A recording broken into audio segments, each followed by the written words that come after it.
More on this from Ronnie Chatah. He's in Beirut for us. He hosts the Beirut Banyan podcast. Ronnie Chatah, thank you for being there. Now, look, let's talk about how they're going to profit for Lebanon out of any kind of exploration. We heard the Israelis are already doing this, but Lebanon's pretty broke as a country. Can it afford to do the exploration at all? Well, that's a great question. I think the most optimistic figure, perhaps 7 years. I think more realistic, over a decade before profits accumulate.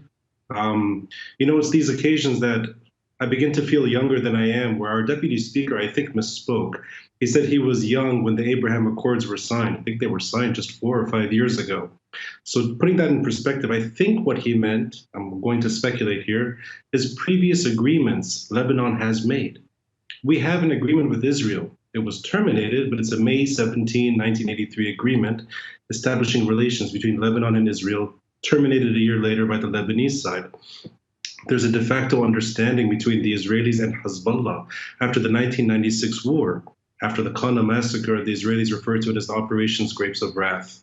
After that ended, there were discussions between Hezbollah and Israel, albeit indirect. More recently, we have a Security Council Resolution 1701 that ended the July 2006 war. Both Lebanon and Israel indirectly meet at the border in Naura.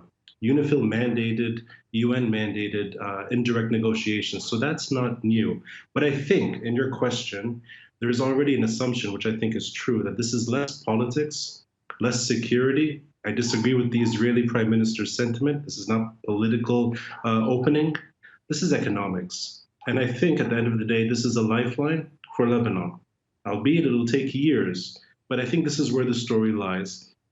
Less to do with relations, more to do with population that's suffering and trying to offer some hope, even if it's a decade from now. Well, it is interesting to see it through the political perspective, isn't it? I mean, Israel's got another election coming down the track in a few days' time. And the tacit admission in all this that Lebanon is recognizing Israel as a sovereign country, that's something for both sides to celebrate? I think not really on the Lebanese side. I mean, at best, it's a maritime accepting of a maritime boundary. We still have problems accepting the UN blue line that was demarcated after the Israeli withdrawal in May 2000. Hezbollah has held on to the Shaba farms. This is a small patch of real estate Hezbollah has used to legitimize its weapons. I sense this has less to do with an opening of ties, the way the deputy speaker spoke.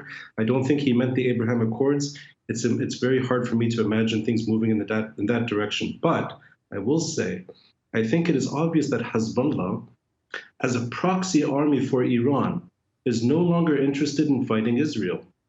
And the truth is, since July 2006, we're now 16 years later, there have been minor skirmishes at most on the Lebanese-Israeli border.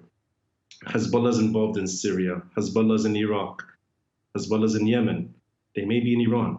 And right now, they're actually here in Lebanon, dominating the political discourse and the kingmakers of politics in this country. I think that's the story. Hezbollah wanted the maritime deal to go through. Their allies, President today, his name is Michel Aoun, he's leaving at the end of this month.